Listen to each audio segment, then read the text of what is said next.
अस्सलाम वालेकुम क्लास, कैसे हैं आप लोग? खैरियत से हैं? अच्छा क्लास, हमने चैप्टर नंबर 6 स्टार्ट किया था डोजेज फॉर्म। इसमें आज हमारे पास नया टॉपिक था लिक्विड डोजेज फॉर्म में सॉल्युबिलिटी का। सॉल्युबिलिटी बेसिकली क्या चीज़ है? सॉल्युबिलिटी वर्ड से इंडिकेट हो रहा है सॉल्युबिलिटी, यानी कि जिसके अंदर एबिलिटी हो सॉल्युबल होने की, यानी कि ability to soluble.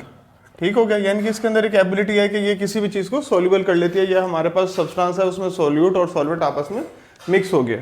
The amount of substances that is passes into a solution, ठीक है, in order to establish equilibrium. Equilibrium का मतलब होता है बराबर स्टेट हो जाना, ठीक है, यानी कि उसमें सोल्यूट की कंसंट्रेशन और सॉल्वेंट की कंसंट्रेशन आपस में मिक्स हो गई है, और मिक्स होने के बाद क्या हुआ, एक इक्विलिब्रियम स्टेट बन गई है एट कांस्टेंट टेम्परेचर। और लेकिन उसके लिए क्या जरूरी है कि टेम्परेचर उसका कांस्टेंट होना लाजमी है to produce a saturated solution. अब यहाँ पे जिक्र कर रहा है सैचुरेटेड सॉल्यूशन का।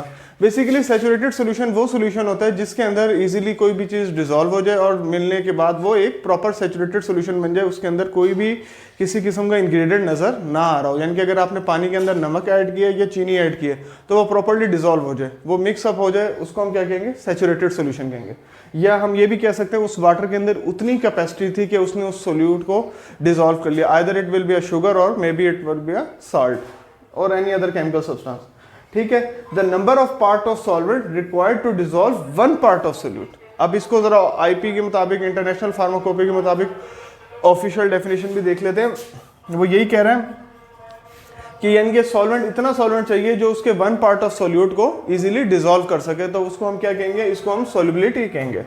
अच्छा, अब हमारे पास कुछ इसकी रेंजेस बनाई हुई है इन्होंने ना सॉल्युबिलिटी की, कि अगर वेरी सॉल्युबल होगा तो ग्रेटर देन 1 होगा, फ्रीली सॉल्युबल होगा तो उसके अंदर रेंज होगी 1 to 10, सॉल्युबल होगा तो 10 to 30, फिर स्पेरिंगली सॉल्युबल यानी कि थोड़ा थोड़ा हो रहा है 30 से 100, slightly little bit 100 to 1000, very soluble बहुत ज़्यादा बेहतरीन हो जाए तो 1000 से 10,000, और अगर इनसॉल्युबल है तो वो फिर वैसे डिक्रीज होना चला जाएगा, 10,000 से डाउन की तरफ चला जाएगा।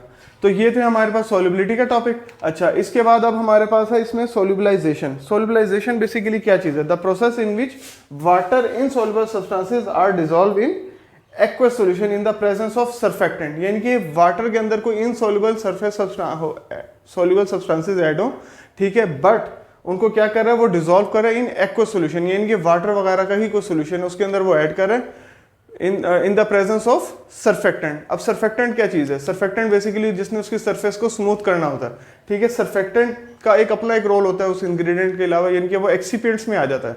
तो उसने क्या किया, उसको सरफेक्टेंट की मौजूदगी में जो इनसॉल्युबल सब्सटेंसेस थे उसने उसको भी कर दिया, तो उसको भी यानी कि डिसॉल्व कर दिया, तो इसको हम क्या कह रहे हैं? इसको हम कह रहे हैं सॉल्युबलाइजेशन। तो ये हमारे पास आज छोटे से 2 टॉपिक है, सॉल्युबिलिटी और सॉल्युबलाइजेशन में कंसेप्ट, ठीक हो गया। सॉल्युबिलिटी में तो ये होता है कि स्टेप वो सब्सटेंसेस होते हैं जो इजीली मिक्सअप हो जाते हैं, लेकिन सॉल्युबलाइजेशन में इनसॉल्युबल सब्सटेंसेस यानी कि जो डिसॉल्व नहीं हो रहे होते उनको भी हम डिसॉल्व कर लेते हैं। क्या कर रहे होते हैं? इन द प्रेजेंस ऑफ सरफेक्टेंट। तो ये थे हमारे पास आज सॉल्युबलाइजेशन और सॉल्युबिलिटी में कंसेप्ट।